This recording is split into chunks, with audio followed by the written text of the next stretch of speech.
I'm going to be chatting with Sam Aieleso, who's a new Bubble developer, and he's looking for a few tips on how to become a professional Bubble developer, whatever that means, because I don't think it's very clearly defined. I think there's a lot of, there's a lot of areas that you can focus on in Bubble and specialize in. But a professional Bubble developer, I think in itself is still ill-defined. We're still trying to figure out what that is and put some standards around who calls himself a professional, who's a beginner. I don't know. I think that in a meeting recently that I had with Bubble, a few of us were in there from the old boot camp crew, and Kelly Claus brought up a great point where she said that if we're going to start thinking about certification and what professional Bubble certifications look like, it should be like certificates for specific areas. Like, I'm a professional Bubble designer. I'm a professional, or this is the certificate for professional Bubble integrations, or backend workflows. I don't know. I don't know what they all look like. Again, it was kind of a it was the beginning of that conversation, but I think where we've kind of failed collectively as a community in identifying is identifying, like, trying to put a Bubble developer, like make that too broad. That concept is too broad in itself. Sam's messaging me here, renewing my data as this current plan is almost running out. What? I don't think you need to be part of any plan to jump on, Sam. I don't know if you're watching, but you should just be able to jump on Restream. But anyway, yeah. So I think that is a good starting point where we're not thinking of a Bubble developer as a certification for just general Bubble developer. It's like certain areas, because all of these areas are very deep, right? You can go very deep on database stuff. You can go very deep on design, and you can focus like professionally on just one of those areas and still have people pay you money to give them those services. There's a lot of people that don't want to deal with integrations. They'll happily pay somebody who's reliable to set up all of the API work that needs to be done. But and in my case, I'm just never going to be a good designer. I could probably be better if I probably should be putting more effort into building that as a skill set of my own. But I'm never going to be like an expert designer, right? Like, I don't know how to create beautiful UIs. I rely on people for that. I have like people that I work with that are really good at it. And I just don't have the interest. And I think that's okay too. It's like, we don't need to know everything, right? Like, us as individual developers who work on Bubble, you don't need to know every area. Like, there's entire disciplines in, if you're looking at comparing it to the coding world, there's back end developers, there's front end developers, there's UI designers. Sam, hold on. Let me just ping Sam here. Please give me 7. You shouldn't need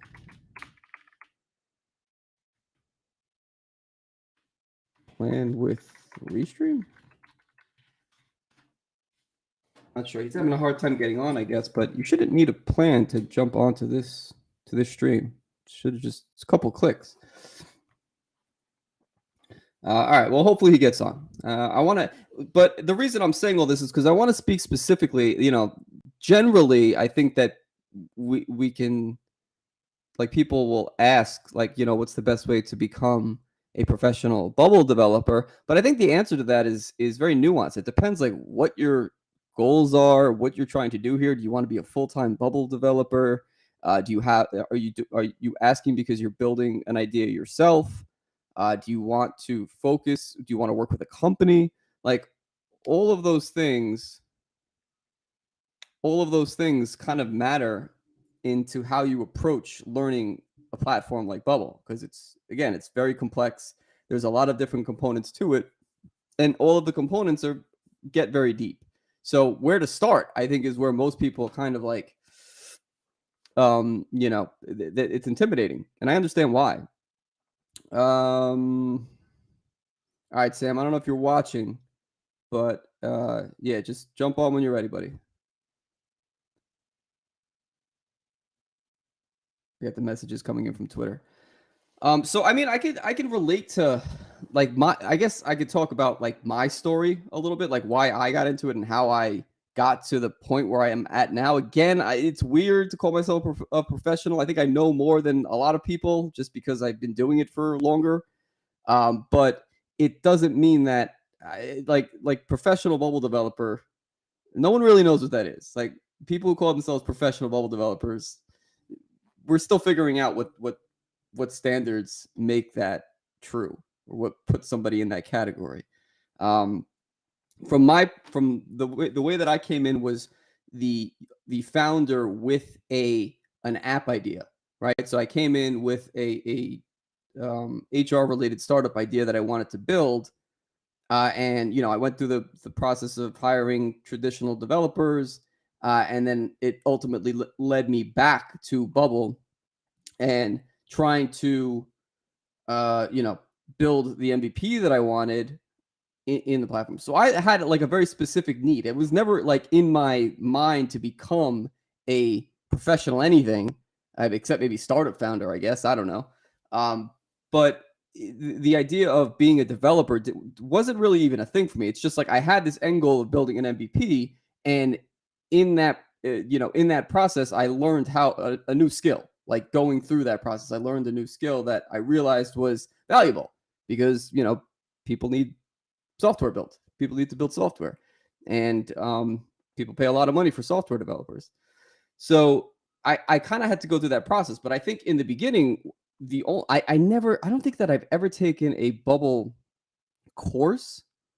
I've obviously done what everybody does and just done a ton of uh, learning on YouTube, like coaching no code apps and all of the early content creators that were putting out bubble tutorials in 2018, 2017, 2019. I would have never learned it without those creators.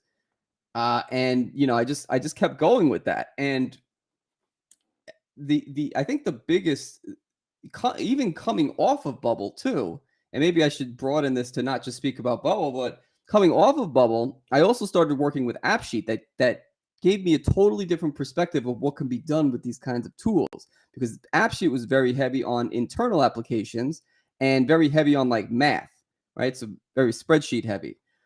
Uh, and it was like but in going through that process of working with AppSheet, and then I think that was the time when I was working with AppSheet. That was kind of the time that I realized like I'm probably going to gravitate towards the integration side of things. I love integrations. I love figuring out APIs, how to integrate with with other third parties and how to get that information and bring it into an app and use that data in a meaningful way. That to me is awesome. Like to me, it's so much fun to do that. And the rush that I got when I like connected to an API for the first time, that was like it's like a dopamine hit. It's like holy shit, I just connected to a third party, and I'm pulling in data from someone else's database. That was just so like foreign to me. I never thought I'd be able to do that.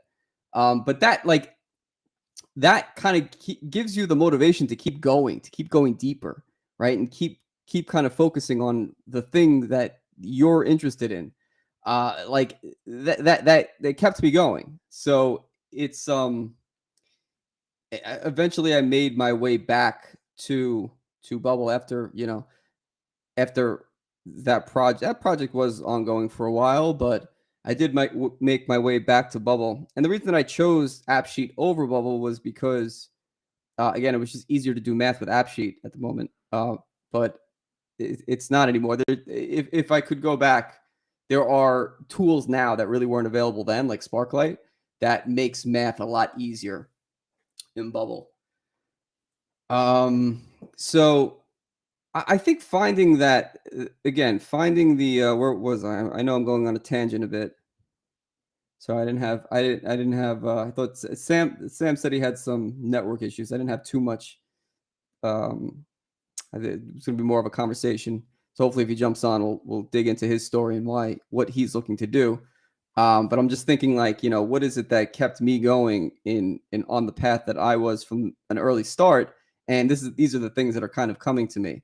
Uh, and the so yeah, that went to AppSheet, came back to Bubble. And I honestly think I've said this before. I honestly don't think that I truly got a deep understanding of Bubble until I had to teach it to somebody, right? Like I built that MVP. So I told the story of like I built the MVP that I wanted. I used that to learn that I wasn't really solving a problem that anybody cared about. So eventually the app idea or the MVP that I built, and this was middle of 2019 to around about the end of 2020, I realized that I wasn't solving a problem that people cared about, so I had to scrap the idea. Like it wasn't it was, but like going back and even at that point, I think even at that point, I didn't really understand, like think of myself even as a professional developer or somebody who could even build software. It was just such a means to an end that that thing hadn't even occurred to me that like, oh yeah, I can sell this as a service to somebody. That didn't occur to me. In fact, I had ran through my savings at that point because I quit my full-time job in middle of 2019, and I ran through my savings trying to, put all of this effort and just sustaining myself throughout the time for those 6 months with that MVP. And then I really didn't have any income, so I took a job as a bartender at a TGI Fridays. I did that. I did that. I think for like 4 months, and it wasn't until I'm ever grateful. Damn, I forgot all about this. I was ever grateful for one of the other bartenders there, Nikki. Me and her, we worked together. We were both pretty new, and I had made a Bubble app for myself because I couldn't remember the goddamn drink recipes. By the way, if you go to a Fridays, TGI Fridays here in the US, I don't know, if they're big around the world, but there's TGI Fridays. If you go there, the drinks are like incredibly complicated. Like there's like 9 friggin' ingredients to every drink. So I couldn't remember them. There was like 50 drinks on the menu that you had to just know at all times. So I was like, I'm looking at all the people, they've been doing it for a while, but I'm like, how the fuck you guys remember this stuff? I can't remember any of this. My drinks always come out like crap. So I built a Bubble app to actually like remember the drink recipes. And that's when I showed that. The reason I mentioned Nikki, I showed it to her. I'm like, oh yeah, if you can't remember some of the ingredients here, I did it in an app. Just go to this URL because you can in Bubble, you can just go to the URL and do it on your phone as you're making the drink because you don't want the thing too was you didn't really want the clients or the people that you were making a drink for to see you looking up the drink recipe in a book. Like you didn't want them to see that because then like, this drink's gonna suck because this person doesn't know what they're doing.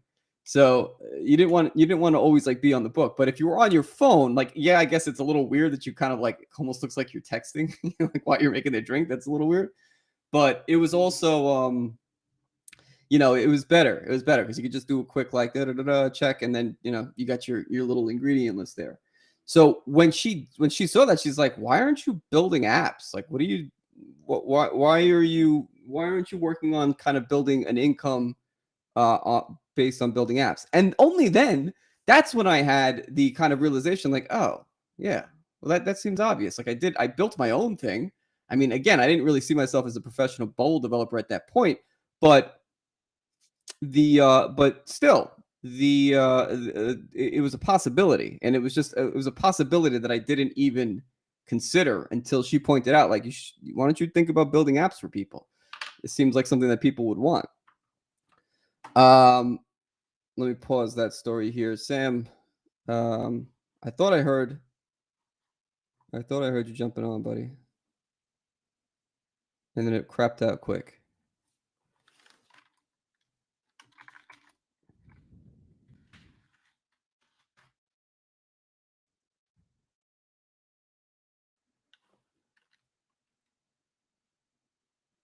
All right, so where did I go from there? So yeah, at that point, I was still even when took the first few clients that I was working with, I still didn't you know, I was still like, you know, I was still learning Bubble. I think at a fundamental level, right? Like there was not there was a lot that I didn't know that I didn't realize I didn't know at the point, right? But I'm a very I suppose for me I'm just like a very trial and error type person. That's just the way that I learn, and I'll get there. But I feel like it takes me longer to learn things than other people, and it's because I can't listen through I can't learn through listening, and I think everybody has their own learning style too. Like I can't learn through like somebody like watching a tutorial you know, like or not that not watching a tutorial because I do learn from tutorials, but like if I was to be tasked with learning Bubble, a bad place for me to start would be to watch like a tutorial series and try to learn Bubble through that because it's passive, right? It would be better if it was like do this challenge. Here's this challenge. Here's this end goal. Get to this end goal, and here are the resources to use along the way. Almost the way that AirDev does it, right? Like when AirDev has their developers, they just give them a challenge to do, and they give them a certain time frame, I guess. Ooh, I gotta chat with somebody about that too. I was having a conversation with somebody who's AirDev certified. I want to get them on because I want them to know how their experience with Canvas. Um, but yeah, like that will be more for the way for me to learn because I need to like have the reason and the angle to do it. If I'm just taking tutorials, I get unmotivated pretty quickly and I have a really hard time paying attention to like what the content is trying to tell me, no matter how good it is. Uh, Sam, I think you're here, buddy.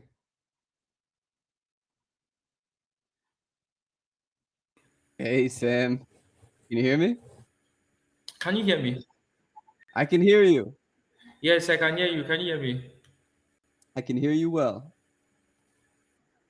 All right. Okay. So sorry about the delay. The network here is very, very, very bad.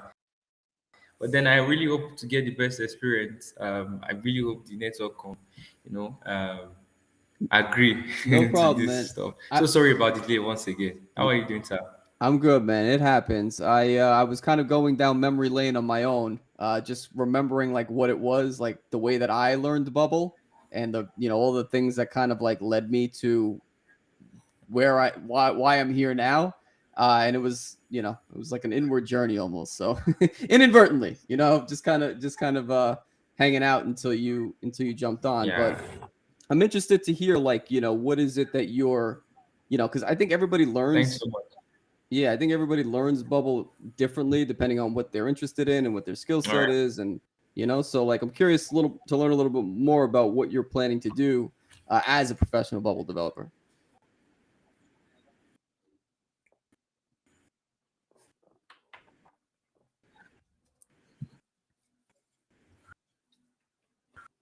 All right. Sammy, Okay.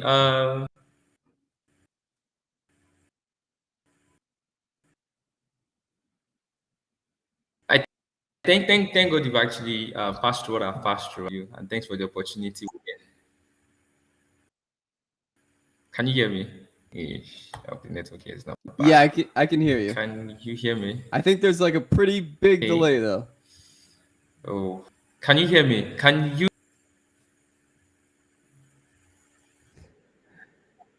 I can hear you, Okay, Sam. all right. Yes, I think there is a big delay. All right.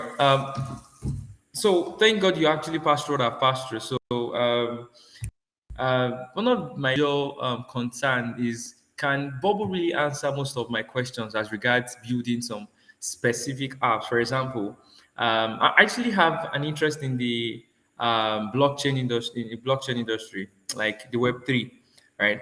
I really love to build apps as regard Web3 and some other beautiful, sophisticated apps, right? But then I just look down and ask myself, are these things really possible? And that is one. Then the second one is how can you how like okay, for example, now I think probably there are should I say course outlines. I mean things you go from grade one, grade two, grade three to probably get to where you are right now. Was there really an organized path for you as regards learning this bubble, or you just had, to learn from YouTube, from colleagues here and there and all of those stuff? Yeah, I think. Well, I'll answer the more recent question that you asked. It was definitely a kind of a hodgepodge of, because I was also doing this in 2018. Like I started learning Bubble in 2017, 2018. There really wasn't that many like formal educational resources, at least ones that I could find. So it was definitely a lot more like I need to do X, and I'll get stuck. I'll try to do it, get stuck, and then go to YouTube in the forum to try to like get past my problem. That was my approach like to it. I don't know if that's necessarily the best way, or if it's even like does it have to be done that way now? Probably not. I think there's a lot more like structured resources for to learn on. But that was the way that I came into it. I think just because of how early I was to the platform. Okay. Okay. Challenging, right? Yeah, it was Like, I challenging. mean, yeah, okay. Just wanted to be sure. And would you say that while you were learning, it was, should I say, can you equate the challenges to traditional developers, people that code and all of that? Would you say that you had the same experience they had while you were also learning Bubble? I think there's similarities. I think it's definitely more difficult to learn how to do what I'm doing now with code.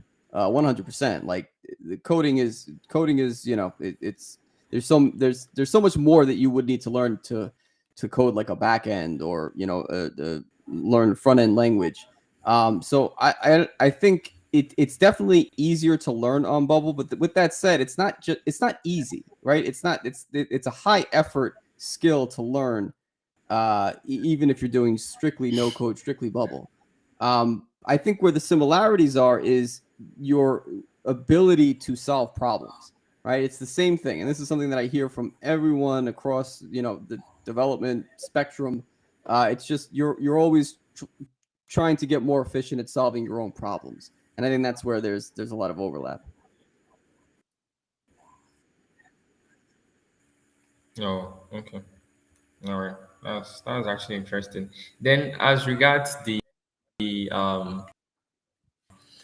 I think the first question that should I say course outlined courses to follow, just to work in a particular area of interest. For example, you want to okay, let me want to work in the Web3 industry. Okay, what are the things you need to know? You want to work in the fintech. What are the things you need to know? You want to work in agrotech, or mention. I mean, are there really?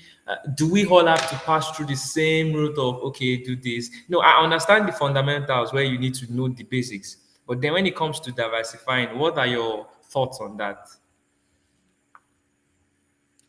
Uh it's funny because I was like having this internal conversation with myself just before you jumped on. And I don't think there's like everyone kind of has to find their own path to it, right? Like you point out, yes, the fundamentals are important. You need to know how to run backend workflows. You need to know what custom states are. You need to know how to do integrations. You're going to come across those things, especially if you're working in Web3 and crypto, because you're going to need to use a lot of APIs for that kind of stuff. But there's no clear defined path for what you want to do. You know what I mean? Like you kind of decide what that is, and that's the beauty of it, is that you have the freedom to say like, this is the area that I'm interested in, and I'm going to learn everything that I need to know about how Bubble can integrate with Web3 and crypto. And I'm going to go deep. Like I'm going to learn everything that there is here. But you're not going to find a Bubble tutorial right now that's going to speak directly to the area that you're interested in. It's just, it's too new. But that I mean, again, it's a blessing and a curse. It's like it's you're like an explorer in that way. Yeah. Well, that's a little bit challenging. That's a little bit challenging. That's a little bit challenging. Okay, so one of my major concern, I mean, for you granting me the opportunity to come talk to you, is at some point I told you I built about three apps already. Well, I was really working on the functionality. I wasn't too much interested in the UX or UI design. But then I think maybe second or third design, I started working on the UX UI design. All right. So at some point, I felt, should I be doing this? Should I not be doing this? But then I really learned a whole lot while building those apps, from RSVP app to job listings and likes like that. So I really learned a lot about fundamentals of bubbles. Then going on to being like a professional, like what would you say will be the transitioning point between, say, a baby or don't know means a newbie bubble developer to an intermediate and probably to a professional? Or I feel there is a gap between newbies and probably professionals, and the link between them. What are the things that someone has to do to transition from that point to, or it's a process, I understand, but then what are the things that someone needs to do to transition from that point to being an intermediate or a professional bubble developer? Yeah, it's a good question, and one that, like, the problem is that there really isn't any definition of what a professional bubble developer is, right? That doesn't Wow. exist. There's no there's there they, like, Million Labs put out the certification, that it's like a multiple choice thing, but you can know how to take that test and still not know how to build on Bubble. You know what I mean? Like, there's no sure shot way to define, okay, this person is a professional Bubble developer. With that said, I want to answer your question a little more concretely. Uh, I think the point at which somebody goes from beginner, intermediate to a professional Bubble dev is really just the point where they know, like, okay, anything's possible here. I have, but I'm so confident in my ability to solve the next problem that there's no question in my mind about what can be done here, right? Like, if you believe that and you get to that point, it's like, I'm going to, I'm going to solve whatever problem that comes my way. At that point, you're kind of like, well, what's the limit here? No one has all of the answers. Like, yeah, okay, so if I were to say today, like, um, there's not a lot of areas in Bubble that I'm not familiar with at this point, and I can say that with confidence because I've been on it for so long. But it doesn't mean that I know how to solve every single use case right off the top of my head. You know what I mean? Like, there's someone may come in, like, I want to build an e-commerce, or I want to build a crypto wallet. I don't know how to do that right now, but if you give me enough time, I'm going to figure it out. Right. So, like, I'm confident that whatever it is, I'm going to get there. And I think that's what I think someone who's new to Bubble is going to ask questions like, how far can Bubble scale? How long is it going to take to build this? When they're asking questions like that, it exposes a mindset of, like, you're just getting started. You know what I mean? To me, when you're not asking those questions, and it's more like, okay, I know exactly what I want. How should I approach this problem? That's when you've kind of transitioned from beginner to a professional. This is the way that I think of it. Does that make sense? I was long-winded, I know. Yeah. Actually, mate, it's more or less like you're saying, exposure and mindset plays a big role in, should I say, being a bubble developer. I mean, the more you're exposed, the more you ask, the more you tend to ask reasonable questions, more cogent questions, other than how long, how this, how that. I mean, I think for professionalism, it's not really about how long, but how well they can solve the problem. I feel that's what you're trying to talk about. But for maybe a newbie What like me, I'll be talking. 100%. No, you nailed it. You nailed it. That's exactly what I'm saying. Okay. The other thing that I think you can do to help make that transition and make yourself more confident in your ability to solve problems is to help other people with their problems, even if you don't know the answer. Like, if you can, I recommend this a lot, and I try to help as much as I can. Sometimes on these streams, all I'm doing is, like, bringing someone on and helping them work through a technical problem that they have in Bubble. And again, doing that, it strengthens my understanding of whatever they're doing. It's making me think about a problem differently than I would have approached it myself, because they've already got something built. I have to kind of do it within the way that they set it up. So I think that's I always say that, like, I don't think that I ever really knew, I didn't really know Bubble that well until I started teaching other people how to use it, because it forced me out of my comfort zone. So that's like, those are like things that you can do, like something practical that you can do to kind of like build your own knowledge, is to just help other people with their problems for no reason other than, like, I'm going to be a nice person and I'm going to learn some stuff along the way. Oh, oh, that's a good line of thought, actually. A good line of thought. I would, okay, so I would, should I say, I would divert a little, in the sense that you are coming from an approach where you, as you want to better yourself, you need to teach others, and the likes like that. So you make your world a better place. But for someone that really is actually, should I say, not efficient or not too effective in way of building bubble, and then is not sure, you know, should I call it imposter syndrome, where you're not too sure if you are really good at what you're doing, and to come out and say, okay, I can do this, I cannot do this, all of those stuff. You know what? The battle between knowing if you are good enough and if you should start something. What's your take on that? What approach should someone? What's your take basically on it?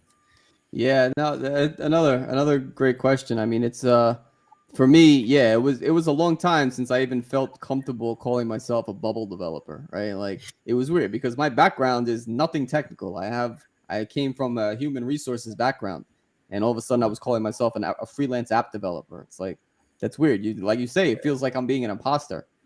But I think the way that I kind of like trained myself to think a little bit differently about what I'm doing is that, like, yes, I'm not, I didn't go to a 4-year degree for computer science or software development or anything like that, but I know more than the next person. Like, I know more than somebody who's like just starting out, right? Like, I know more, more than somebody, you know what I mean? And those are the people that you can help. If you said you build 3 apps on Bubble already, you don't get to that point without learning a lot, right? You probably don't even realize how much you actually know at this point. And there's probably a lot of people that are just starting out that know maybe 10% of what you know. So I try to think of it that way, and that kind of helps me with my own insecurity, I'll call it. Yeah, yeah, that's actually true. And to think that everything you are saying still boils down on mindset.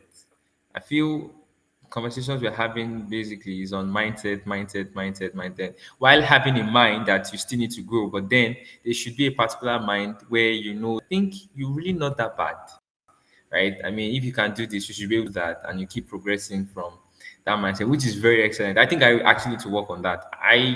For example, I started learning bubble, was it this year, say June, I think July or August about, right?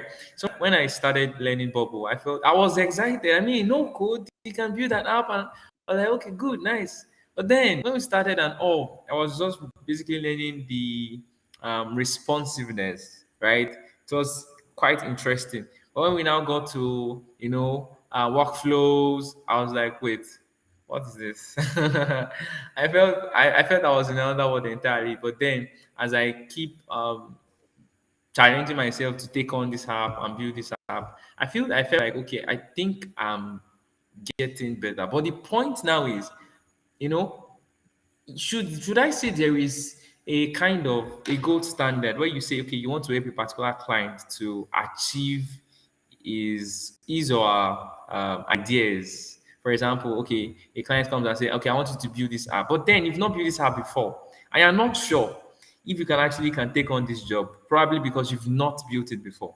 All right. So what's your take on that kind of situation where you peradventure find a client and you don't know, I won't have an idea. You should have an idea, but then in terms of building the apps and all, you feel it to be blank. What's your take on that? That is every project that I have been approached with, I didn't know how to do. right? And to be truthful, like nobody does, because if you did, it's out there already. Why are you rebuilding something that exists in the world? You know what I mean? Like that the I think that if the question, if you're thinking, so let me ask you this too. Let me put the question back on you. Are you asking this from the perspective of a freelancer or an agency, when somebody says, okay, I want to pay somebody money to build an app, and I want somebody to know how to do that? Is that how you're thinking about this? Okay, so when you mean agency, what do you mean? Do you mean working for an agency, or I don't get, or you want to be recruiting those that will work for you, or is that by agency? No, when I say, I'm sorry, when I say agency, I just meant like an agency, like an app development agency, like somebody who takes in client work and builds an app for a client, like a freelancer too would be similar. Okay, so just to be clear, so let me get the clear picture. So Upwork, for example, or Fiverr, it's like a freelance website, right? Okay, then let's say something like Million Labs, or which other one's coming to mind? Okay, so let's just say Million Labs as an agency, right? Yep. Okay, well, for now, to be honest, I don't know. Those ideas, both of them are actually welcome, because right now I can't say this is what I want to do. This is what I want to do. Basically, I just want to work on projects. I mean, projects I've not done before. I mean, projects that would make me feel like a very good developer, basically. Understood. Okay. Yeah. All right. So just more broadly, just kind of like somebody comes to you with a project idea, or you have a project idea and you're not sure how to do it. How do you think about that, right? Yeah. Okay. The example that I can point to is this. It is an app for the stock market, where they're scanning the entire New York Stock Exchange for all of these stocks and looking for these candle patterns in the market. That was the project idea that the client came to me with. I told them straight out, like, I have no idea what you're telling me. Like, you're gonna have to explain all of this to me. Oh, And okay. and I'm like, and maybe you have to trust that I have your best interest in mind, and that I'm going to, like, put my best foot forward here and figure out a development approach to what you're asking me. But I assure you, I know nothing about this. Like, we're starting from zero here. And he was like, yeah, that's okay. I'll spend all day with you explaining this. Right? That was his attitude towards it. It's like, yeah, no one, not a lot of people will understand this, much less are you going to find somebody who has the finance background to do what I'm doing and the development skill to build it. This person does not exist, right? Like, nobody Sure. knows how to do this. So the founder, understanding that and being an open-minded person, was like, I'll work with you. I'll help you. Kind of I'll help you understand the finance stuff. You come up with an approach to how to build this in Bubble, and it doesn't matter how long it takes. It's just like, we want to just see if this is possible. So it takes that mindset. If somebody's coming to you with a project idea saying, like, all right, I need I want this real estate app done. I want a login system. It's gotta scan all of the properties in the area. How much and how long? If they're coming to you with that attitude and they're very rigid about that, it's going to be very difficult to work with them, because they don't really understand the way that development works. It's a learning process. No matter what way you approach it, it's a learning process. So I think, back to your question, I think it really, like, you're never going to know everything that needs to be done from the beginning, ever. You're never going to know. And it's always going to be difficult to come up with a time estimate or a cost or something like that to build a new idea. But what you can do is set the right expectations to say, like, look, I'm not really sure how to build this. I'm being transparent with you up front, but I'm interested to learn how to build this with you.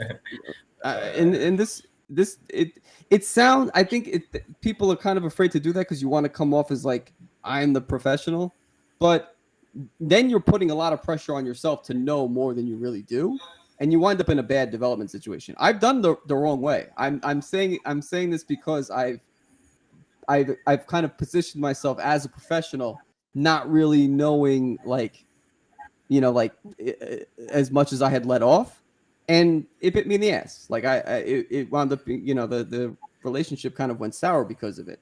So that's how I think of it. That I think the does that answer your question? I'm not sure if if I went on a tangent there. Well, you you actually came from an angle that was should I say you came from an angle where I was not expecting really. Um, you came from an angle of sincerity, being honest and showing them you have their interest at the back of your mind. But I asked myself this question. I mean, how many people would want to really hire me doing that? Now, that is not to mean that I'm going to be dishonest, no. But then there's a balance between saying, okay, I sincerely do not know what you are saying, and a balance between I'm good at what I'm doing, or I can be better on this job and the likes that I. What was the balance? Okay, let me give a very typical example that comes to my mind. Say Upwork, for example. A lot of freelancers are there, and you see a job that is thrown out. Okay, so we need a web developer who can do this, who can do that, and all of those stuff, right?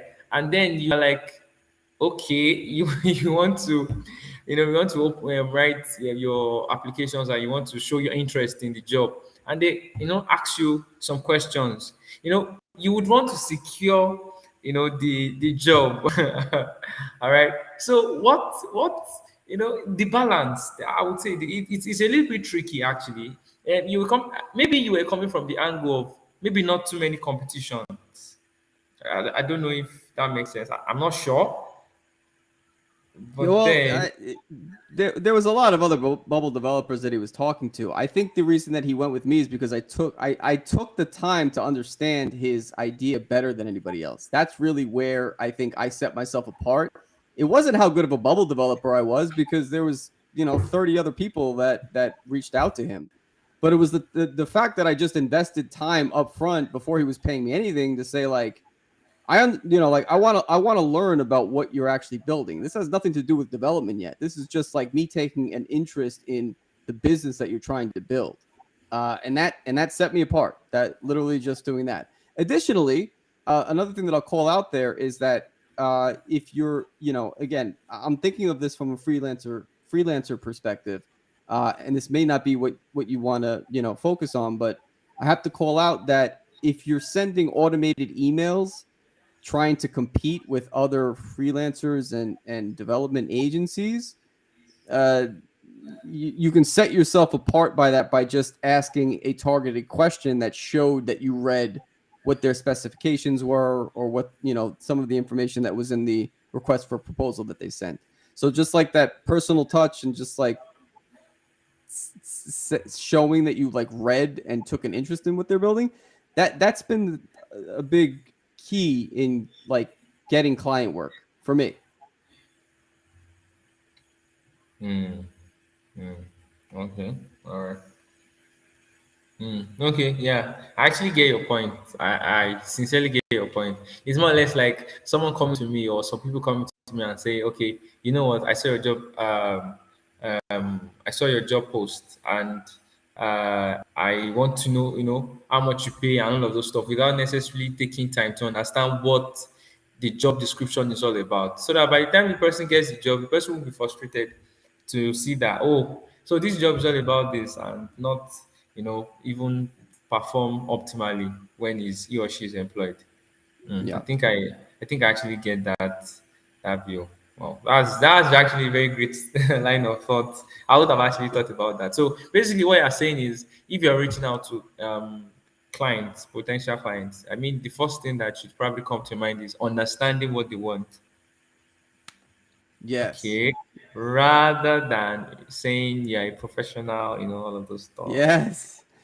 Yes, exactly. Sam, you're nailing it. Yes, exactly. So, because here's the thing, they're getting 30 emails from people who are saying, I am the best professional bubble developer in the world. We are great. These are the 5 projects that we've worked on. Book a slot with me on my Calendly. If you have 30 people that are doing that, how do you tell one over the other? You can't. It's impossible. And it's frustrating for the prospective client because they're like, I don't know, I don't want to have 30 calls. So you say, rather than talking about yourself, you talk about them and their problem. That stands out. That stands out every single time to somebody who's building something. Hmm. Wow, that's great. Wow, wow. I sincerely, I've never thought of it that way. Sincerely, but that's great. That's a great one. Thank you. All right, thank you. Sure. I'm glad that's Yeah. helpful. What did you say? I'm just said I'm glad it's helpful. Yeah, yeah. It's very, very helpful. It's very helpful. Okay, so that's as regards working with clients. But then, as regards building yourself.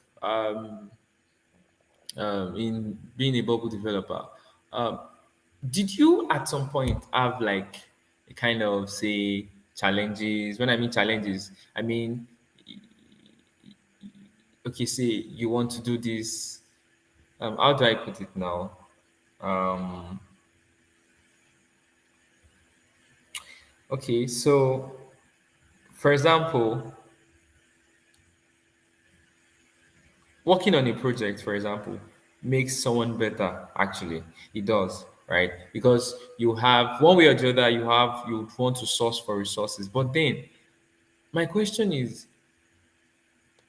how will you, in a way, know exactly this is what you want to do?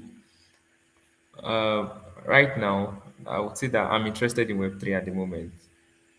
But tomorrow I can wake up and say, okay, I'm interested in that thing. I mean, to just screen out those way of confusion, how do you exactly know, okay, so this is what you want? Did you actually face what I'm facing now, where you just woke up and you saw there's a whole lot of possibilities? There's a whole Yeah. lot of possibilities as a possibility there. And probably a job offer came and you're like, okay, not bad. Another job offer came and you're like, okay, this seems to be interesting. Another one comes and you're like, okay, what do I actually settle? Which do I actually settle with? And I would say all of them really, should I say, they take your interest basically. So how would you actually screen out what you actually want to do with Bubble versus helping clients? Yeah, I mean, I'm still figuring that out, Sam. I don't have a great answer for you. Like, I talked to I don't know if you know who Jacob Jerkovich is. We did an interview a couple weeks Oh yeah, ago. yeah, yeah. I think I saw you guys interview. Nice, Yeah. nice. Yeah, so I think I'm still finding my niche here. Like, Bubble is a huge platform in a space that's much broader than just Bubble itself, right? The tech space. I'm still figuring out where it is that I fit in here. I know that I've dabbled in content development, in doing things like this, the stream, doing the boot camps for Bubble, doing freelance and agency work, working with international developers, like all of these things. I'm still trying to figure out like where do I even fit in here. But how do I now? I think how I filter out like what I don't want to work on is I just try things, right? I know that I don't really want to build an agency. I know that because I've tried, and I think the challenges that come with like relying on developers to like having to hire them and relying on them to work, and the communication process. I'm just not that interested in putting my effort there. So I've kind of like, I know that I don't want to build an agency. I know that I've ruled that part out. But the only way that I really know those things is to try them. I again, like the education stuff, for the Bubble boot camps, they ran, for I did that for a little over a year, I think, and it was a good source of income while I was doing it. And I won't say that I didn't enjoy it. I did learn a ton from it, and I had some great classes and met some great people through those. But at the end of it, I was kind of like, I don't, I could probably not do this anymore. It's getting a little boring. It's the same thing over and over Boring. again. Yeah, like it's dull. So I think the only way that I've been able to do it is just to try as many things as possible. Focus. I tried to also focus my full attention on what I was doing at that time, right? So if you've got a project that's coming up on the horizon, or whatever, focus on that. Just do that, and then focus your energy. If you're like, all right, I didn't really like love that. These are the parts that I did like about that. And then on your next project, focus on that. I would say try not to do too many disparate things at the same time, because it's just confusing then, right? Like if I was trying to build an agency right now, hiring developers, there's no way that I'd be able to focus on the things that I really wanted to, because I like, for example, we're doing a live stream next week of an API challenge in Bubble, right? We got 4 people competing against one another, and we're gonna do like a challenge almost, and that's fun to me. Doing that on the stream, this is fun. And like, again, I've learned that that's the type of content that I like to enjoy, but I only learned that by like doing a whole bunch of stuff that I really hated. So maybe, hopefully that makes sense. Yeah, it actually does. It does. So what you're saying basically is whatever comes to your hand, do, but then know what you won't do next time, right? Yeah, learn from it. If you're totally unsure of which direction to go in, just take your next project, whatever, if it's a client thing, fine, build that with a client. If you're going to go the client route or freelancer route, I would say just start small on what you promise. Just be like, hey, we're gonna, like, let's start, like, narrow this scope a little bit, right? Like, whatever. Usually when people come with an app idea, it's very big, and I think it's the developers kind of persona to push back and say, like, all right, can we narrow it to these core features and put that in front of people and see how they react to it. But yeah, I mean, those are all things that you can do and get started with. It's pretty. There's some practical steps that you can take to getting client work if you're active on Twitter and LinkedIn and stuff.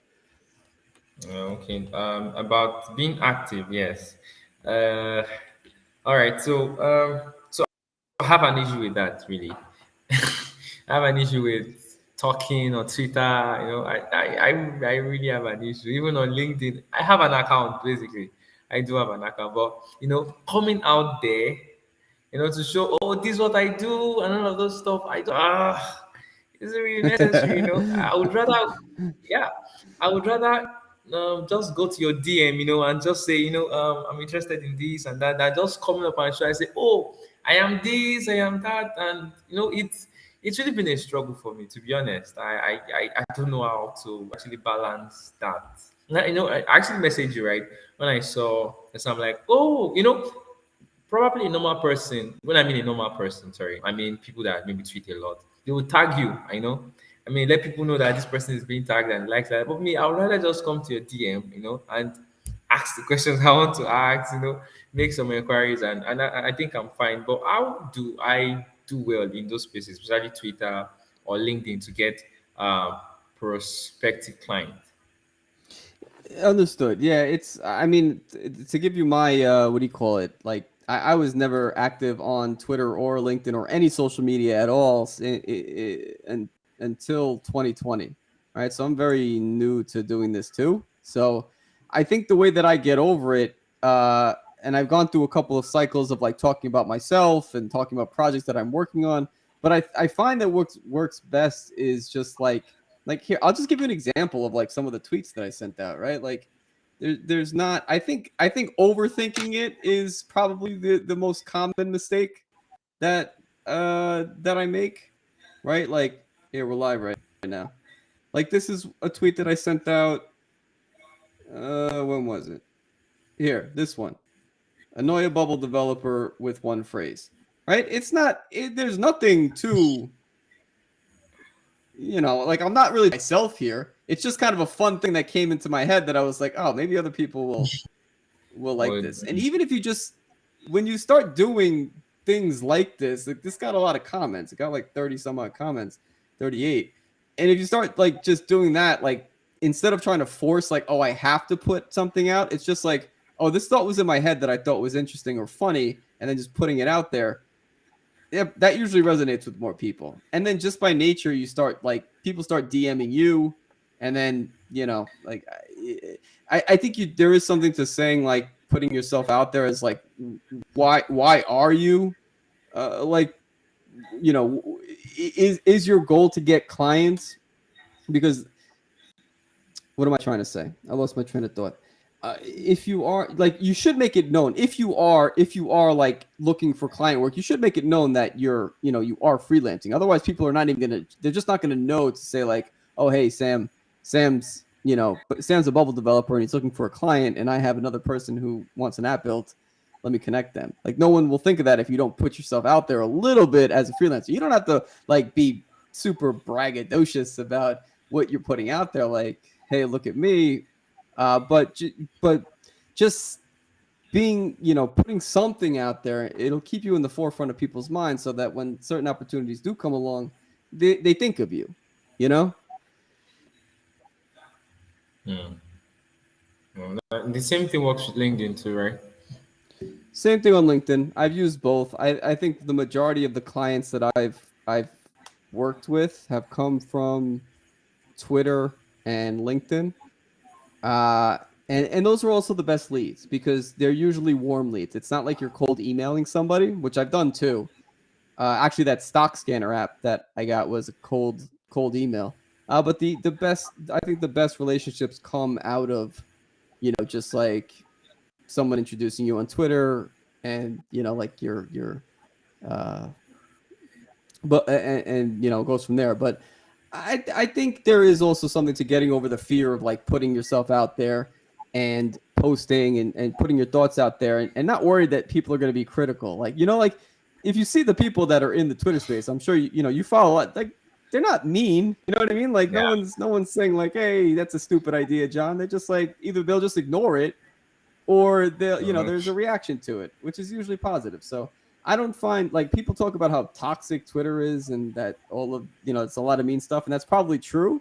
But I also think it's like what you put out there. If you're genuinely trying to help someone or put something out there that's, going to be a resource for somebody in the no-code community, there's nothing bad about that. No one's going to jump on you for that. Wow, that's really bold stuff for me. So probably expect my teeth and I'll tag you person. Well, I applaud you. Okay. If that So, makes you nervous, then I applaud you for jumping on the live stream because you're like, you're full front and center on, chatting right now and putting ideas out there. So. I think what is giving me the confidence to actually talk to you more is because I'm not actually seeing a lot of faces here. I'm really just seeing both of us, right? So for me, I don't know if anybody's watching right now, probably a million or one person. But then as I look at you, I feel okay. Well, I feel I'm talking to one person basically. In fact, now you said we are live, man. I'm actually like I wish I covered my face, but then That's but good, then man. You see, it's good. that's important. You beat your fear. I wish I can. Now, actually, I wish I can actually do better, but then since I'm growing, I think I should take baby steps, and from there, transition from that to uploading or doing one or two things to actually kill imposter syndrome or manage imposter syndrome, whichever it is. Right. So I feel that's a very great one. Yeah, that's a very great one to note. Don't be shy. All right. Exactly. It Okay. starts to Yeah. fade. If you do it more and more, it just naturally, the imposter syndrome starts to fade away little by little. But yeah, I still, again, like Sam, I'm still struggling with this myself. You know what I mean? Like, it never really goes away, but it's you manage it better over time. Oh, that's true. Yeah. Coming. So talking about exposing yourself. Let me use the word exposing yourself. Um, Now you may say you may not have the best answer and all, but then let me just get your take. I think you're a bubble coach. Would you advise that at some point you'd go to people's DM, right, telling them who you are, or you'd rather tag them, just saying, okay, so this is what it is. Probably, I'm this, I'm that, looking for this and that. I mean, what's your take on that?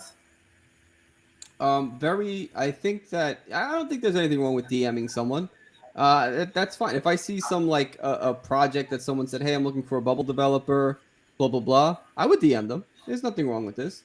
I think my initial approach though is more conversational, right? It's more like it's not, "Hey, blah blah blah," I'm this and I'm this. Again, I put it more on the person. It's like, "Hey, I saw that you posted that you're interested in a bubble project. Can you tell me a little bit more about the project that you're working on?" And then just leave it at that. If they respond to you, great. If not, I don't keep going like in a sales way. But I will, try to start a conversation that way, and try not to put too much. I try not to put too much pressure on the person that I'm DMing, because then they're just gonna be like, this this person's annoying me. So I don't think there's anything wrong with DMing people at all. I think it's fine. Okay. There was a question I wanted to ask. Yes. All right. So probably when you started off as a bubble developer and started working with clients, um, were you going back and forth as regards your worth as a bubble developer? Now, so there's a job offer. The pay isn't really looking too good, but then you're like, okay, well, should I give it a try? Should I not give it? I mean, how challenging was it for you, especially when you know that you're just starting off and probably as compared to now? Yeah. I mean, I think pricing yourself is probably one of the most difficult things to do, especially in the beginning. I think that people do get a perception of you if you underprice yourself, right? Like if you're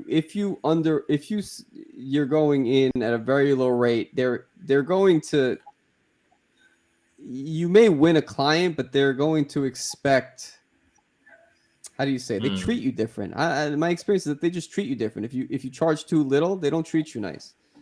So I don't, and I know that's challenging in the beginning before you had any client work under your belt. I know it's challenging to say, hey, I'm charging 125 dollars an hour for dev work. It's hard to do that. But I think that find a medium. Don't go so low, don't go so high, but definitely lean more towards charging a little bit more than you're comfortable with, as opposed to going too low, because everyone's inclination when they first start is to go too low, and they wind up in a bad client relationship. It happens to everybody. I've done it. Everybody's done this. I would say figure out what you feel like you're comfortable with now, and then probably double that, and that's probably the rate that you should charge. Hmm. Okay. Wow. Wow. All right. Well, this line of thought is actually different from the one I used to know. But probably because I asked. Okay. Should I put it this way? Your line of thought is very excellent. Is good. But then, is it good for a beginner, especially someone that has not gotten a client before? For example, me, I've not gotten a client before. Then, is that advice really really applicable? I think so. I think even at the beginning, I still think that's applicable. And when I say comfortable, think about it like this: what would you pick a number? What would you be comfortable charging right now? $15. 15 an hour. Okay, $30 an hour is still a great deal for solid development work, right? Like you're still, even at $30 an hour, you're still underpricing yourself, kind of, right? So when I say comfortable, I mean you're starting at that really low rate already. Double that and then start there, because you're still on the low end here. You're still lower compared to a lot of other bubble developers are out there. And I understand your concern around, I don't have any client work yet, but you have projects under your belt, right? You can point to, you said you've worked on a few bubble apps. You can point to a portfolio that says, look, this is my website. These are the types of apps that I've built. And I'm looking for a client. My rate is $30 an hour. Why not? Why not? I think that that's a reasonable ask for the type of work that you're going to invest in, the next project that comes along. So do I think it's reasonable for somebody starting out? Yes, I do. Yes, I do. No, no, that's That's a really, really bold step there. Okay. All right. Mm. Well, I feel pricing is a little bit challenging, but then, like you correctly said, so that your expectations, I mean, the client expectation about you is not being washed away. I mean, they have high regard for probably your price and all. Okay. Well, that's that's a whole lot. I know it's a lot. That's a I lot. know Thank it's a you. lot. I know it's a lot because I understand where you're coming from because trust me, I've been in where you are now, and I remember how even if somebody told me this, I would have still been like, I still don't feel right about it. I still don't feel right about it because it's like, I get it, but I think that if I wish I had somebody that told me that from the beginning, and so I avoided some of the bad decisions that I made as a freelancer. Like that's a lot of it was a result of me underpricing myself and trying to scope out too big of a project, right? Where I would just basically be working for free because I said, oh yeah, it's going to cost me $5,000, and I'll build the whole thing, and then I'm locked into a project that I really can't deliver on. So that's what I'm trying to guide you to avoid. I don't want you to get in that situation.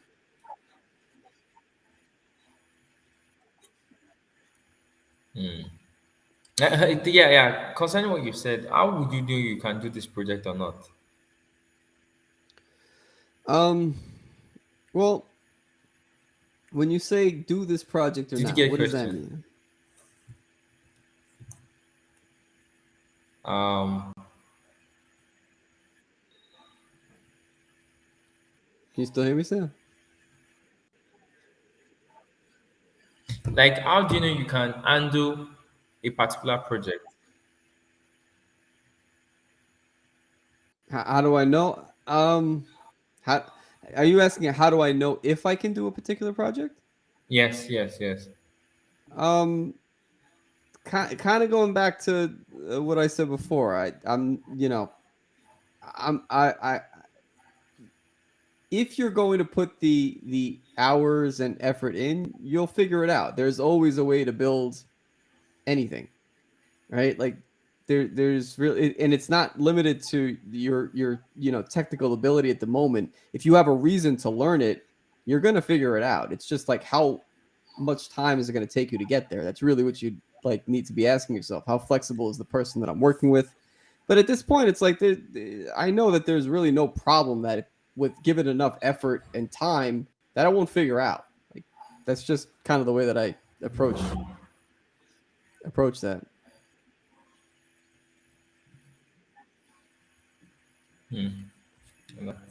That's really good. So, I want to ask a question. What were your struggles? Aside the fact that you probably were not too exposed to resources, what were your struggles with Bubble? I mean, the pros you found out and the cons you found out when you were building apps. What were they? I mean, you can just share some few light on some of the things you had issues with. The Don makes a good comment there. He says, if you can't figure it out, you will find someone else who can. This is another great point. Yeah, I didn't even think to talk about that. Even if you can't figure it out yourself, and this is where Twitter becomes very valuable, is because there's a lot of stuff that I don't know. There's a ton of stuff that I don't know, but as soon as if I post it on Twitter, I want to have like 4 different responses in like 5 seconds with people that want to help. Because like I have friends on Twitter and people that I've helped before. So if I think an example of this is something that I did with Xano. You familiar with Xano? Oh, yeah, yeah, yeah. It's a no code backend. Yes, exactly. So there was a bunch of stuff that I was struggling with on Xano. I posted a question, and then I think Anchor got back to me in probably like 10 minutes, and he helped me with my problem. So this is important too. There's a lot that I still don't know, and I rely on other people for. And like this is another just something to think about too. You're not alone. It's not just you. It's not you don't need to know every single thing at the time when you're like taking on a project. Like there's you have other resources, and there's a whole network of people on Twitter that are like, for some reason, super helpful. Like, I'm not really sure what everyone's motivation is here. I think we just like, the fact that we can build stuff.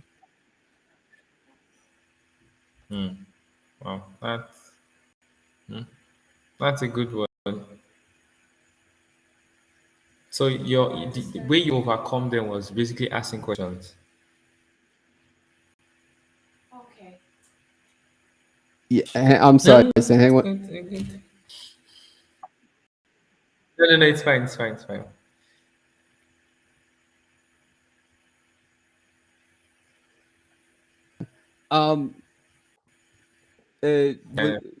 Can you say that one more time? What was the last question that you asked? All right. So, more or less, like tackling that challenge was by asking question to the community, probably to tag someone if they can be able to answer that. Okay. So that's how Exactly. like you found your way around you not able to probably work out the project at that particular time or you're stuck, right? Okay. So, but then what are the cones? Let me be very specific. Let me be very specific. So, what are the cones of bubbles? Cons of bubble. Before I go to the pros, like when I mean cones, I mean disadvantages.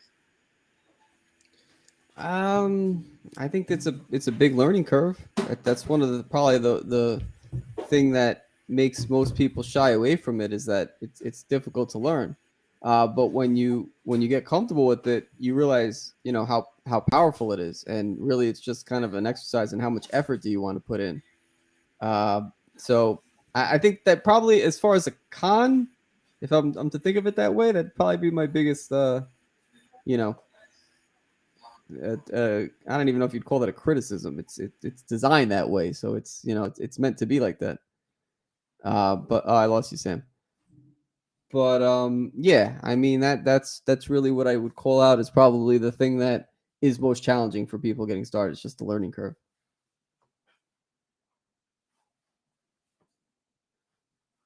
Sam's coming with the questions. He's making me think.